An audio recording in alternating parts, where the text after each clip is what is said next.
Welcome back, everybody. This is Tyler Weeb from Pro Physique, and today we're going to talk about nutrient timing.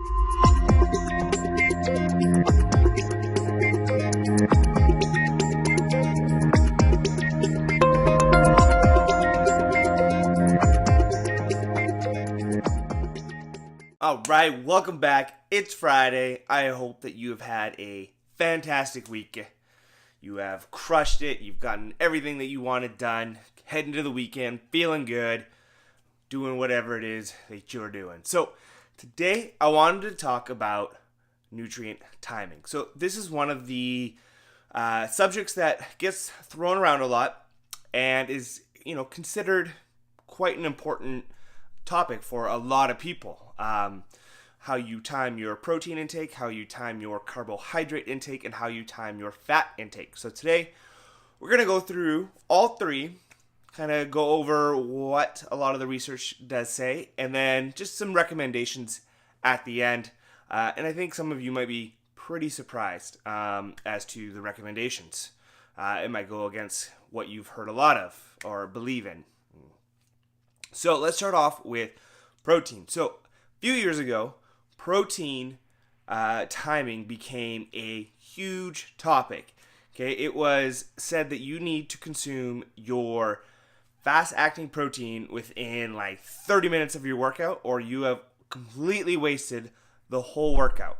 And there was some research that did show that. Like it was like, hey, there's an anabolic window that we need to get our protein in to make sure that we're stimulating muscle protein synthesis, we're building muscle, and we're not wasting the workout of the day.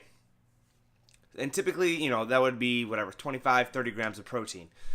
Well, now we do know that that anabolic window, it's not as short as it was as it was said. So it actually seems to be at least within an hour, maybe even 2 hours of a workout, you should be getting some type of protein source in. All right, so that is where we should be honing in on that nutrient timing, is making sure that we're getting a protein source within about 2 hours. Okay, and then how should we distribute the rest of our protein throughout the day? Well, we don't need, a ton of protein post-workout. There seems to be a certain threshold that the body needs to make sure that we are actually stimulating muscle protein synthesis. And then beyond that, it doesn't really matter. Like, it's not like if you take in more protein in one meal that, muscle protein synthesis is going to just be shooting through the roof. And that looks at about, 35 grams of a solid protein source with enough leucine content in it to make sure that we are stimulating muscle protein synthesis. So what I tell a lot of my clients is spread your protein throughout the day, whether it's 3 or 4 meals. Okay, you want to spread it around evenly throughout the day. So that's going to ensure that we are continually stimulating MPS, muscle protein synthesis, that's a mouthful, and we are getting the full benefits of the protein. There's, some research showing that if you eat a ton of protein at one meal and eat a little bit of protein at other meals, we're actually not going to hit that threshold of actually getting that stimulation, and it just might not be worth it. So for protein, do not worry about having to quick in that shake.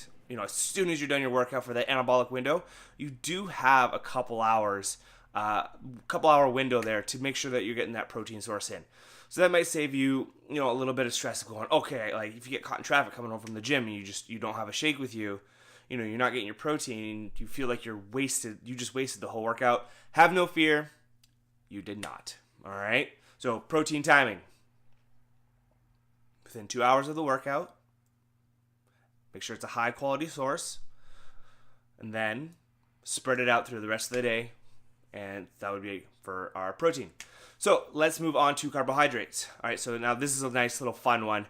So typically what you hear is, about 25% of your carbs before your workout, 25% of your carbs after your workout, and then spread them out throughout the rest of the day.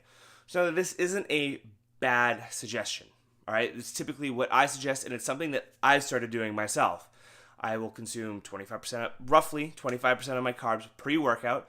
So what that does is that's just make sure that we are going to have energy for our workout. right? I mean, I think we can all see the importance in that of having some type of food before a workout, just to ensure that we can bring the intensity, we can have a good workout, and all of that good stuff. All right, and then 25% post-workout. So what we want to do is we kind of want to shuttle the carbs back into the muscle, kind of refill our glycogen store. So now we do need to supplement this with a protein, all right? So carbs alone is not going to be enough. So we need the protein and the carbs together, excuse me, to help stimulate the muscle protein synthesis, get the glycogen, the glucose back into the muscle so that we can kind of fill everything back out. So we don't necessarily need to do this as long as we are consuming, our amount of carbs throughout the 24-hour period. We are going to be pretty full of carbohydrates in the muscle and ready to go. I still feel like it is a pretty good suggestion, and this is assuming that your diet or your eating, your nutrition is on point. You're hitting the gym hard. And all of that stuff is covered first. You're tracking your macros, stuff like that. This is kind of that next step, right? Of just trying to get that next little edge. So for me, I do personally like to have 25% of my carbs post-workout. Take advantage of the insulin response from a workout just to help drive everything back into the muscle. I'm usually pretty hungry anyways after a workout. And so then that just kind of helps with, feeling full. And then what I'll do is I will typically then have a smaller third meal. All right, so lunch, I guess. And then I usually then like to save the rest of my carbs for at the end of the night, just because that's usually when I'm most hungry.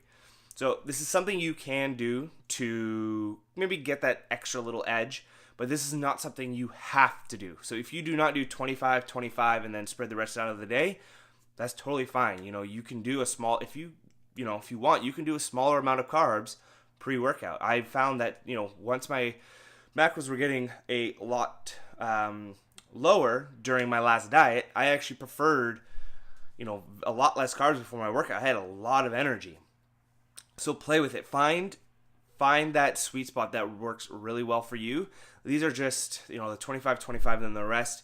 It's just a nice recommendation to make sure that you're getting enough energy pre-workout, and then you're just getting enough carbohydrates after your workout. All right. So carbs, shoot for roughly 25% pre-workout, making sure that we are getting enough energy for the workout because we want to make sure that we are bringing that intensity.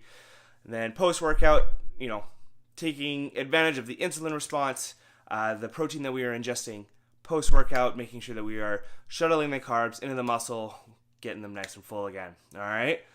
So let's move on to fats. So fats, typically what you hear is that you should not be consuming high fats with a high carbohydrate meal. This is because it is believed that when we are consuming a high carbohydrate meal, insulin will go up, and then if we are consuming a higher fatty meal, that insulin is actually going to drive the fat into adipose tissue, thus creating more fat. But that does not take everything into a 24-hour window, all right? So the metabolism is 24 hours. It's not just meal to meal. And so if you are actually consuming, more fat in a meal, that means that you're going to have less fat throughout the rest of the day, and then therefore burning kind of more fat throughout the day, right? So the body always evens itself out. It's not going to be a big issue. So with fat, it's actually quite simple. Just, put it or contribute it throughout the day however you want. Like, if you like a higher fatty breakfast, then fine, do that. If you like a higher fatty dinner, then do that. It doesn't really matter in terms of, depositing fat, getting fat, or anything like that. So that's quite a simple one, is just distribute however you want. All right, so quick recap, guys. Protein. Doesn't really matter. Yes, if you don't get it right after your workout, get it within about 2 hours of your workout and distribute it evenly throughout the day so that you are making sure that we are getting a muscle protein synthesis turnover throughout the whole day. Carbohydrates. A good suggestion, 25% pre-workout for the energy, 25% post-workout to take advantage of higher insulin levels and driving the glucose into the muscle cell with protein, okay, that is needed, and then distributing it throughout the rest of the day however you feel like it. But remember, it's not absolutely necessary. You can do kind of whatever you want. And then fats, again, distribute however you want. It's not going to make a difference in any way whatsoever. All right, guys. So, again, this is not a, very important. Nutrient timing is not going to make or break your training.